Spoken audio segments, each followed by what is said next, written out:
Retour de cette pause pub.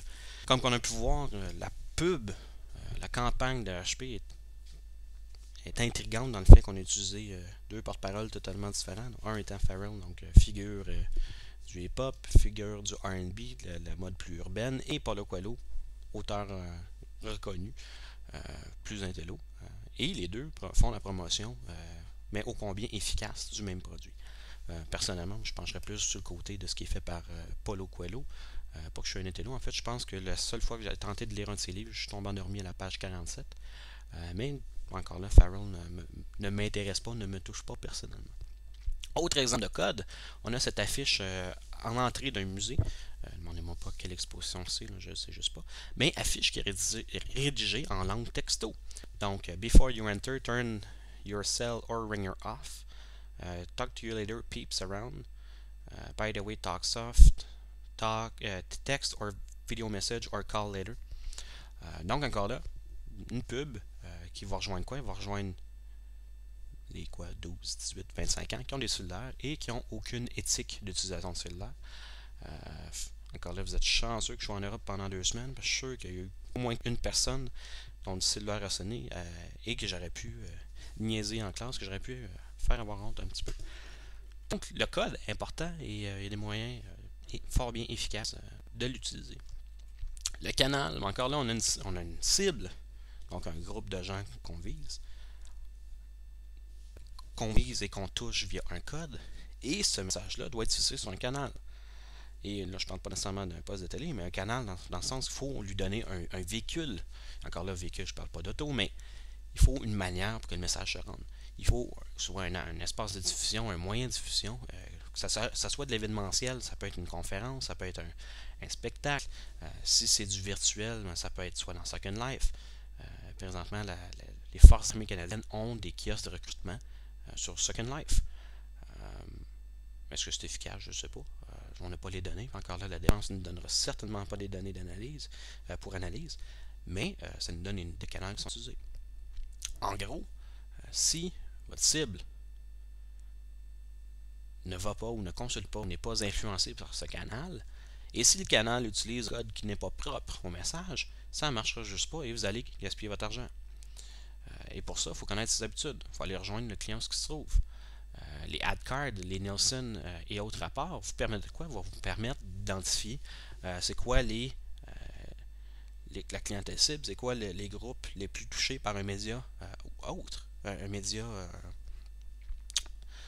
Donc, on peut avoir, exemple, RE99 qui va être encore là une station qui va viser qui? Les femmes de 18 à 45 ans.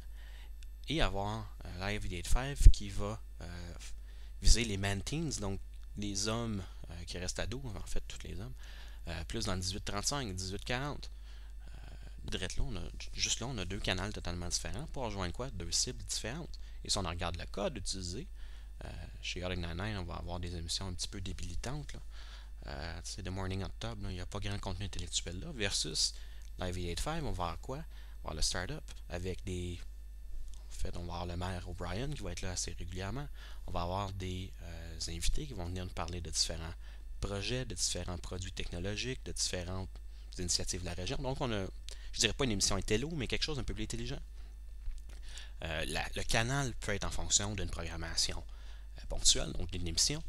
Si on regarde les publicités qui vont jouer durant la soirée du hockey ou durant loisirs, chasse et pêche à RDS, vont être totalement différentes.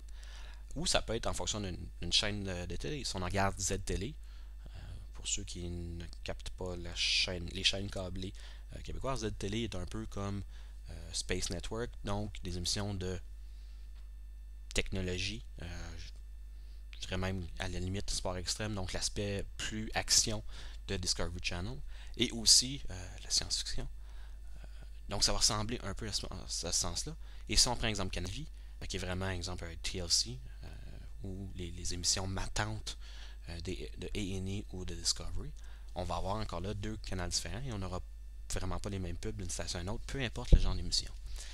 Le prochain vidéo d'un événement, Juicy Fruit.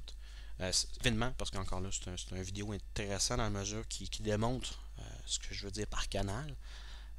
Je vous invite fortement à arrêter de l'écouter à peu près 10-15 secondes, parce que je pense que l'écoute prolongée peut affaiblir votre quotient intellectuel de manière plus ou moins permanente. Mais j'ai pas voulu le couper parce que je suis un petit peu paresseux.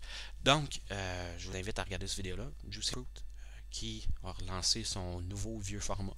Donc, après avoir largué le format bâton, ont adopté un format gomme à la Clorets, donc le petit compartiment en plastique, ont passé aux pastilles, aux gommes qui étaient dans une boîte en plastique, et finalement sont tournés quoi? Leur vieux format palette, mais en l'appelant Juicy Fruit Sticks, S-T-I-X, parce qu'on sait tous, si on veut avoir l'air soit gaulois ou cool, on va remplacer un CK par un X, ou un I par un Y, dans la mesure du possible.